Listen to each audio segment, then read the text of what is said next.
Lily Marston loved to grow a variety of exotic plants in her small garden, although the climate was not ideal for orchids, bougainvilleas, and royal diponyxes.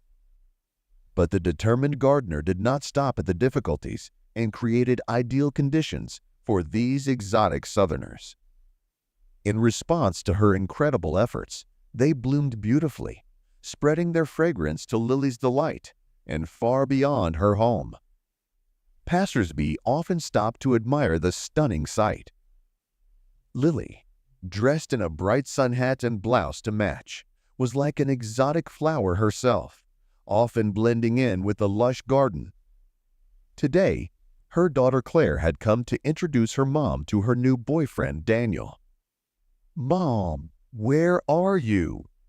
Come meet our guest," exclaimed Claire.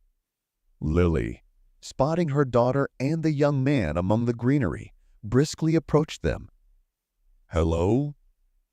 Lily greeted them, her face covered in yellow pollen, as if she was collecting it like a giant bee. "Mom, meet Daniel, my boyfriend," Claire said, introducing him. Lily held out her hand, tentatively removing her gardening glove. "It's nice to meet you. I'm Lily Marston. You can just call me Lily," she said warmly. Daniel shook her hand.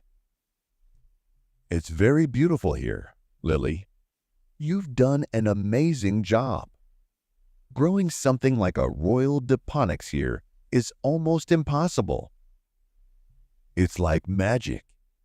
You'll have to tell me how you managed to create such an incredible paradise." Lily was stunned.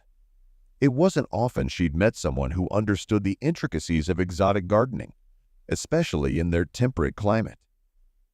And the fact that he was also a handsome young man rendered Lily speechless for a moment. Coming to her senses, she said, "Daniel, you have won me over. How do you know so much?" Claire intervened. "Mom, calm down. Daniel works as a botanist. He's good at it." "Really? Where do you work?" asked Lily, intrigued. "I work at the National Institute of Horticultural Sciences. We study everything from plant genetics to conservation," Daniel explained. "Well, you're just a gift," exclaimed Lily. "He's also your future son-in-law. We filed the marriage registration papers today," Claire added proudly. "Congratulations." "I'm so happy," said Lily, hugging them both. "Let's go inside, and I'll make some tea. We can get to know each other better." They entered the modest house and sat down on the couch by the entrance. While Lily made tea, Daniel admired the old things scattered around the house: a heavy antique iron, a wooden spinning wheel, and various mementos from another era. "You must have inherited all this stuff." "Though Claire isn't like that at all. She'd throw it all away if she could," Daniel remarked with a chuckle. As they drank tea, Lily was lively and full of humor, making jokes and making everyone feel at ease. It was a warm, cozy evening, and neither of them wanted it to end. But eventually, it was time for Daniel and Claire to leave. "Come back this weekend." "I'll bake a pie," Lily said as they said their goodbyes. "I will, Mom," Claire promised, hugging her mother before they headed into town. As they drove, Lily reflected, "Claire is lucky to have found such a nice guy, educated and polite. Not like me. I was married to a drunk who couldn't keep his promises." She sighed, remembering her ex-husband, whom she had divorced long ago.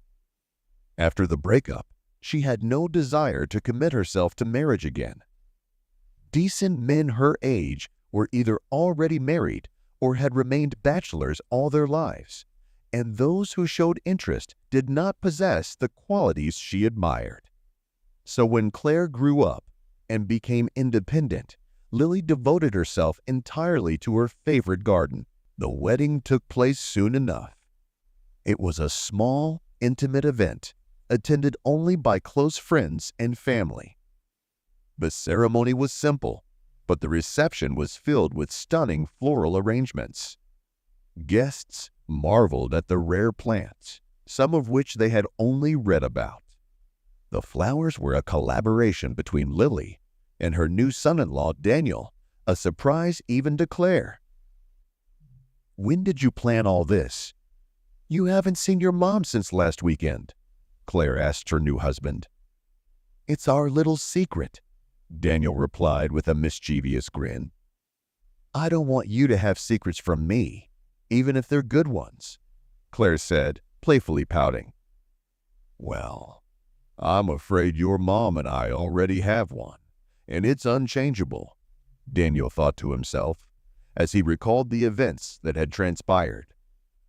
A few weeks before the wedding, Daniel visited Lily to discuss the idea of floral arrangements. She agreed, and he drove to her house after work. It was late when he arrived, but Lily welcomed him warmly, and they decided to chat in the small greenhouse in the garden while enjoying tea. As they talked, Daniel found himself fascinated by Lily, her warmth, her passion for plants, and the way her eyes lit up when she spoke. "Lily, I find you so fascinating," Daniel said, his voice suddenly low. Lily looked at him in surprise, not knowing what to say. "Daniel, what are you doing?" she asked hesitantly. "I can't help it." "I'm drawn to you," he admitted, moving closer.